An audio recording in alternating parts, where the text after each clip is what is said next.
दोस्तों नमस्कार, मैं एम बड़ोदिया अभिव्यक्ति के माध्यम से आपसे मुखातिब हो रहा हूं। देश का सबसे बड़ा एग्जाम नीट 2024 कल संपन्न हुआ, लेकिन क्या एग्जाम के साथ इसकी विश्वसनीयता और एनटीए जो इसकी कंडक्टिंग एजेंसी है उसका भी भरोसा बरकरार रहा? सवाल जरूर किया जाना चाहिए और बहुत सारे तथ्यों और आंकड़ों के साथ, बहुत सारे फैक्ट्स के साथ, केसेज के साथ आज आपको मैं रूबरू करवाऊंगा इस वीडियो में कि इंसाफ सबका अधिकार है।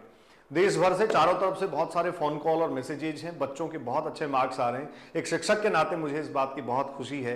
बहुत सारे संस्थान बड़े बड़े स्कोर और मार्क्स का दावा भी कर रहे हैं। किया भी जाना चाहिए क्योंकि हजारों हजार शिक्षकों ने क्लासरूम्स में अपने सुनियोजित तरीके से अपने पाठ्यक्रम को पूरा किया। बहुत सारे टॉपिक्स के साथ बहुत अच्छी मेहनत करी गई, बच्चों ने जी जान लगाया, पेरेंट्स अवेयर भी रहे।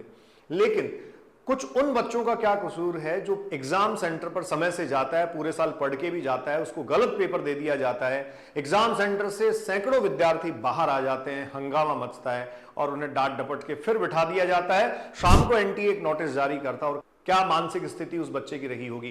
क्या एनटीए के अधिकारी और एनटीए इन बच्चों की पीड़ा कभी समझेगा? जो पूरे साल मरता है, जो पूरे साल खपता है, जो पूरे साल तैयारी करता है, उसको इसकी हकीकत से दो हाथ होना पड़ता है, उसको इसकी हकीकत के बारे में पता होता है। कहीं ऐसा होता है कि वीडियो लीक हो जाते हैं, 4:30 बजे पेपर सड़क पे होता है। कहीं ऐसा भी होता है कि एक ऐसा पेपर दे दिया जाता है जो पूरे भारत में नहीं है। मतलब मैं आपको सीधे तौर पर यह कहना चाह रहा हूं और प्रमाण के साथ इस वीडियो में बात करूंगा, दो पेपर नीट के कल जो एग्जाम हुआ उसके मार्केट में है और दूसरा एक जो पेपर हमारे सामने आया है वो भी मैं आपको दिखाऊंगा। एक जगह की बात नहीं, राजस्थान हो, बिहार हो, मणिपुर हो, मेघालय हो और हरियाणा हो, कई सारी जगहों से ऐसी शिकायतें आ रही हैं। तो इन सब बच्चों को इंसाफ मिलना चाहिए। इंसाफ के लिए क्या किया जा सकता है? आप आवाज उठा सकते हैं, बात कर सकते हैं, एनटीए को मेल कीजिए, फोन कीजिए, अपनी आपत्ति दर्ज करवाइए, लेकिन चुप मत बैठिए, क्योंकि आपके बच्चे का, आपके नौनिहाल का और आपका अपना भविष्य जो है वो इन्हीं तरीके की खामियों और प्रशासन की लापरवाही और सिस्टम की लचर व्यवस्था के कारण खत्म हो जाता है। तो आइए बात करते हैं, एक एक केस पे मैं आपको लिए चलता हूं। हाँ जी स्टूडेंट्स, तो केस फर्स्ट, पहले केस पे हम आते हैं और आराम से देख लीजिए, गौर से इस बात को देख लीजिए।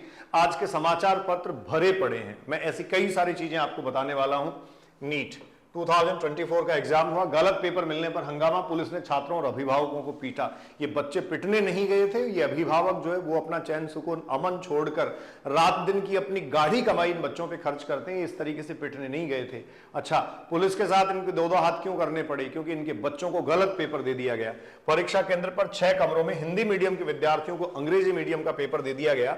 मैं जानना चाहता हूं ये एनटीए से और ये पूछना चाहता हूं इन एजेंसी से जो करोड़ों रुपए कमा रही हैं। इस वीडियो के डिस्क्रिप्शन में आपको कुछ लिंक मिलेंगे जिसमें एनटीए की कमाई का अंदाज आपको होगा।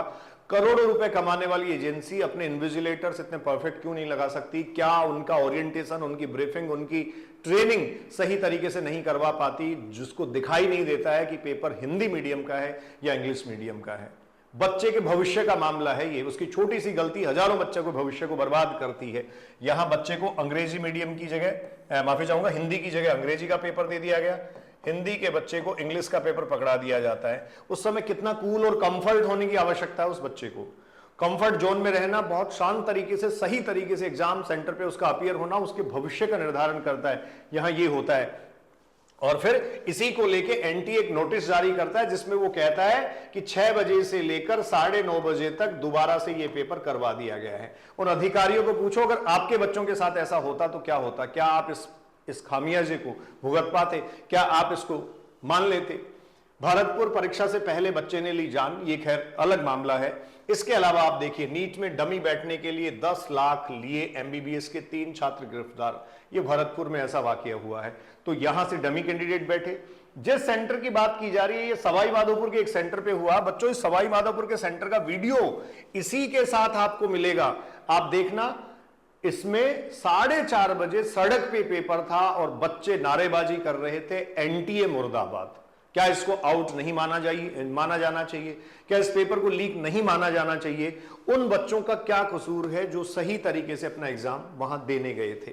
यहां परीक्षार्थियों ने यह भी शिकायत की कि उन्होंने फिर अंग्रेजी मीडियम का ही पर्चा दे दिया गया, जबकि ओएमआर सीट पूर्व की ही रही। जब पहले ओएमआर सीट उनको दी गई थी उनमें उन्होंने फिल कर दिया, कई सारी दिक्कतें हुई। तो ये आपके सामने है केस फर्स्ट। मैं केस सेकंड पे आपको लिए चलता हूं। हाँ जी स्टूडेंट्स, बच्चों अब ये भी देख लीजिए, ये है केस सेकंड। जो केस सेकंड की मैं बात कर रहा हूं, जैसा मेरी बात हुई Vijaya senior secondary school Mohan Nagar Bahadurgarh Haryana, ये मोहन नगर बहादुरगढ़ हरियाणा के एक सेंटर पे हुआ। देखिए ये हुआ बहादुरगढ़ हरियाणा के एक सेंटर पे हुआ है। एक बच्चे ने बाकायदा पीडीएफ सेंड किया है।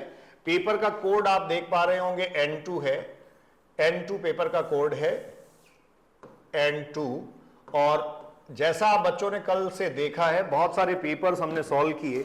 जैसे T3 का कोड T3 का पेपर जो है वो कल आपके साथ डिस्कस कर रहा था, तो बहुत सारी चीजें आपको देखने को मिलेंगी। इन सारे कोड से इतर ये कोड है। अब आप कहोगे सर कोड ही तो अलग है, क्या फर्क पड़ता है? आपकी आंखें चौंधिया जाएंगी, आपका दिमाग चकरा जाएगा। ये सिर्फ कोड अलग नहीं है भैया, ये पेपर भी अलग है। ये बिहार में भी हुआ है, पटना में एक जगह हुआ बिहार में, इसके अलावा मेघालय और मणिपुर के कुछ सेंटर्स पे ऐसा हुआ जिसमें पेपर बिल्कुल अलग दे दिया गया। आइए इस पेपर को भी देख लेते हैं। बच्चे ने मोबाइल फोन से फोटो खींच के भेजा, तो हो सकता है इतना क्लियरेंस इसमें नहीं हो। ये फिजिक्स के कुछ क्वेश्चंस हैं, आप देख लीजिएगा क्या इस तरीके के कर्व और ग्राफ वाले क्वेश्चंस आपके पेपर में थे। बहुत आराम से आप देख लीजिएगा क्या इस तरीके के सर्किट वाले क्वेश्चंस जो है वो आपके पेपर में थे। इसको थोड़ा मैं और छोटा कर लेता हूं, क्या इस तरीके के क्वेश्चंस थे बच्चों? बहुत आराम से आप इस पेपर को देख लीजिए। ये बाकायदा कोड के साथ सीक्वेंस में पेपर है। हो सकता है कहीं एक दो पेज इसके मिस हों जो मेरे पास पीडीएफ में नहीं है, बाकी परफेक्ट पेपर जो है वो आपको ही मिलेगा। मैं बायोलॉजी में लिए चलता हूं आपको, वहां से हम थोड़ा क्वेश्चंस को देख के डिस्कस भी कर पाएंगे। केस 2 आपके सामने मैं शो कर रहा हूं, और ये एनटीए की घपलेबाजी जो है, कारगुजारियां आपको साफ साफ दिखाई देंगी। देखिए ये following will be found in the nucleic acid. ये न्यूक्लिक एसिड का क्वेश्चन क्या आपने देखा है? नहीं, आपने नहीं देखा होगा, पेपर में नहीं था। मैच द कॉलम में आप ये चीजें कुछ देख सकते हैं। ये एबीओ ब्लड ग्रुप एग्जाम्पल, क्या ऐसा क्वेश्चन आपके पेपर में था? How many molecules of ATP NADP is required, ये आप ये कह सकते हैं डेफिनेटली क्वेश्चन था, वहां भी ऐसा आया था केल्विन साइकिल वाला। क्या इस तरीके का क्रोमोजोम की फिगर का क्वेश्चन आपके पेपर में था? क्या बच्चों इस तरीके का ये डेफिनेटली जो है ये क्वेश्चन आया था, जो माफी चाहूंगा, उसका क्वेश्चन था अपने मेज का क्वेश्चन था। मेज का इन्फ्लोरेसेंस जो है उसका क्वेश्चन आया था, लेकिन यहां कुछ और ही है। ये ट्रैकेट्स और वेसल से रिलेटेड क्वेश्चन है। डायग्रामेटिक प्रेजेंटेशन है, क्या आया था? क्या नेगेटिवली जियोट्रॉफिक ग्रोथ करने वाले न्यूमेटोफोर्स आपके पेपर में थे? नहीं थे। तो ये पूरी तरीके से डिफरेंट पेपर है जो आपके सामने यहां दिखाया जा रहा है। इंपॉर्टेंट ऑब्जेक्टिव ऑफ बायोटेक्नोलॉजी, क्या आपके यहां क्वेश्चन था ऐसा? नहीं, आपके यहां क्वेश्चन नहीं था। यहां सिंथेसिस ऑफ एटीपी के लिए कौन सा जो ग्रेडियंट है, प्रोटॉन ग्रेडियंट को यूटिलाइज करके अक्रॉस द मेम्ब्रेन एटीपी बनाया जाता है, उसके लिए कौन सा हाइपोथेसिस है? रिवर्ट पॉपर मास फ्लो हाइपोथेसिस, कीमियोस्मोटिक, क्या आपके सिलेबस में ऐसा, पेपर में ऐसा क्वेश्चन था? माफी चाहूंगा। ये बहुत साफ साफ आप देख सकते हैं। ये क्या इस तरीके का ग्राफिकल प्रेजेंटेशन वाला एंजाइम का क्वेश्चन आपने किया? आपने नहीं किया। ये स्थिति है, इस तरीके से जो है वो आपको देखने को मिलेगा। क्या कॉकरोच का इस तरीके का डायग्रामेटिक प्रेजेंटेशन वाला क्वेश्चन था? कॉलम मैच जिनकी भरमार थी वो भी यहां बिल्कुल डिफरेंट आपको देखने को मिलेंगे, बिल्कुल अलग आपको देखने को मिलेंगे। ये बच्चे का पेपर है जिसका कोड है N2, और ऑथेंटिकेशन के साथ मैं आपको बता रहा हूं बहादुरगढ़ हरियाणा के एक सेंटर पर एक बच्चे के साथ ऐसा हुआ। अब एनटीए इनका क्या करे? इन बच्चों को मेरी सलाह है, या जो लोग भी इस वीडियो को देख रहे हैं, मेरी सलाह है कि जितनी आपके साथ दिक्कतें हुई हैं, हर हाल में एनटीए को खड़काइए, आप फोन लगाइए, मेल करिए, आक्रामक रूप से एग्रेसिवली जो है वो आप अपनी बात रखिए। आपके साथ न्याय होना, जस्टिस होना बहुत ज्यादा जरूरी है। तीसरे केस पे लिए चलता हूं जहां भारत का मीडिया भरा पड़ा है एनटीए की इन सारी कारगुजारियों को लेकर। ये देखो बच्चों, मैंने समाचार कुछ खोले हैं, एनटीए पेपर लीक, इसमें सिर्फ न्यूज पे आ जाते हैं। मैंने गूगल किया है, सिंपली आप भी गूगल कर सकते हैं। NEET UG 2024 paper leak here what's NTA से, ये इंडियन एक्सप्रेस का कॉट है। इंडियन एक्सप्रेस जो है उसका इंफॉर्मेशन है, उसकी खबर है। उसके बाद देखिए ये कह रहा है NEET UG 2024 paper leaked, NTA issue statement, NTA ने एक स्टेटमेंट जारी कर दिया। Times of India, city police lodge FIR NTA paper leak in case. तो बहुत सारे केसेज आपको ऐसे देखने को मिलेंगे जिसमें ये एफआईआर भी हो रही है। अच्छा, इसके बाद आप देखेंगे one India, times now, Indian express, ठीक है, इनकी खबर देखेंगे, नव भारत टाइम्स, हर जगह आपको ये खबर मिलेंगी और अटा पड़ा है सब कुछ। लेकिन अल्टीमेटली एनटीए क्या कहता है? जब आप आपको ये जानने का मौका मिलेगा तो आप देखेंगे कि यार ये तो बहुत अजीब बात है। ये देखो, नीट यूजी 2024 पेपर लीक्ड, ठीक है। हियर व्हाट एनटीए चाहिए, एनटीए क्या कहता है, तो एनटीए ने इसके एवज में बच्चों, ये एनटीए ने क्या किया, ये जब हुआ तो इसके लिए एक नोटिफिकेशन जारी कर दिया जो उसकी ऑफिशियल वेबसाइट पे कल का आया हुआ पड़ा भी है, और बहुत क्लियर वो कह रहा है, as per the rule students are only allowed to exit the hall with the question paper after the exam, but some student walked out forcefully due to this. The question paper was circulated on the internet around 4 PM। 4 बजे question paper बाहर आया, ठीक है। अब 2 बजे exam शुरू होता है, 4 बजे ये जो है वो क्वेश्चन पेपर उसके बाद बाहर आता है, but by the time that the exam had already started at all the other centers across the country, so there has no been any leak of the UG question paper, a senior NTL official said।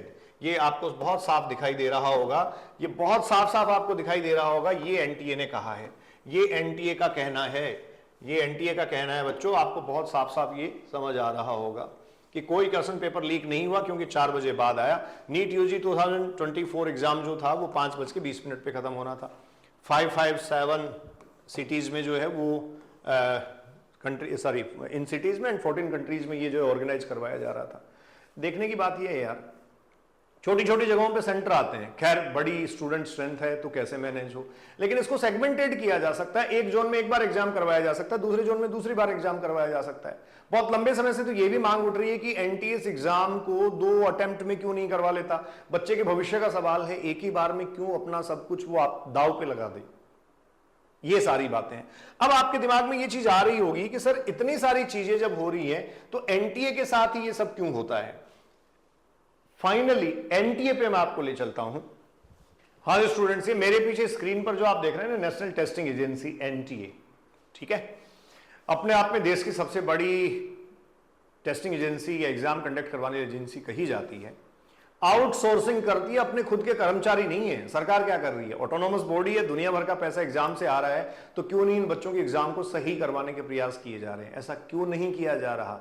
ये सवाल आपको और हम सबको पूछने की जरूरत है, क्योंकि हमारे बच्चों के भविष्य से जुड़ा है। पर पता है दिक्कत क्या है, आप और हम कहीं ना कहीं किसी ना किसी तरीके से किसी पार्टी का झंडा लेके खड़े हो जाते हैं, क्योंकि हमें उनके खिलाफ नहीं बोलना, वो हमारे आका हैं, उन्हीं से तो जीवन हमारा चलता है, और उनके खिलाफ बोलेंगे तो कहीं ना कहीं हमारी जो पॉलिटिकल ओपिनियन है उसको धक्का लगेगा, कोई दूसरा जो है वो कहीं ना कहीं डोमिनेंट हो जाएगा।